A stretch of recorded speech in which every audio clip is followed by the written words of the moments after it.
২০১৫ সালে সৌদি আরবের বাদশাহ সালমান বিন আবদুল আজিজ আল সৌদ তার ছেলে যুবরাজ মোহাম্মদ বিন সালমানকে ক্ষমতায় গুরুত্বপূর্ণ দায়িত্ব দেন।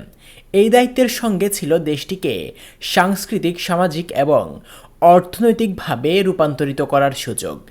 এক দশকের মধ্যেই যুবরাজ সালমান সৌদি আরবকে এমন এক পথে নিয়ে এসেছেন যা আগে কল্পনাতেও দেখা যেত না।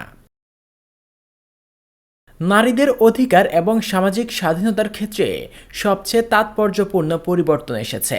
২০১৭ সালে মেয়েদের বিদ্যালয়ে শারীরিক শিক্ষা চালু হয়। ২০১৯ সালে নারীদের স্বাধীনভাবে কাজ, ভ্রমণ এবং গাড়ি চালানোর অধিকার নিশ্চিত করা হয়।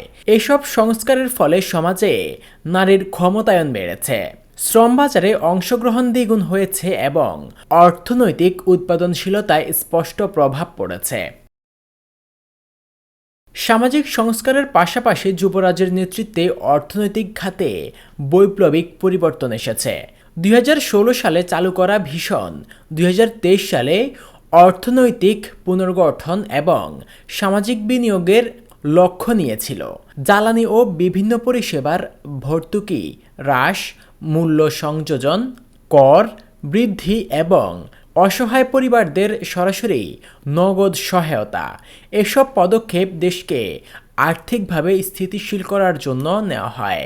নবায়নযোগ্য শক্তি, প্রযুক্তি, শিল্প ও পর্যটন খাতে বিনিয়োগ এবং নেয়ম, রেড সি প্রজেক্টরস, কিদ্দিয়া সরসহ উচ্চ প্রযুক্তির নগর পরিকল্পনা, এসব উদ্যোগ দেশকে আধুনিক ও বিনিয়োগ বান্ধব রাষ্ট্রে রূপান্তরিত করেছে।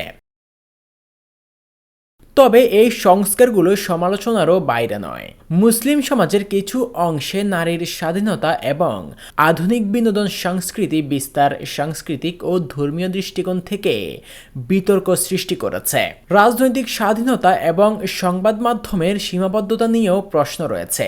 যুবরাজের চ্যালেঞ্জ হলো এই সংস্কারগুলোকে এমনভাবে প্রাতিষ্ঠানিক রূপ দেওয়া যাতে ভবিষ্যতের সরকার সহজে তা উল্টে দিতে না পারে। এক দশকের এই রূপান্তর সৌদি আরবকে আরও নিরাপদ, গতিশীল, বাসযোগ্য এবং প্রতিযোগিতামূলক রাষ্ট্রে পরিণত করেছে।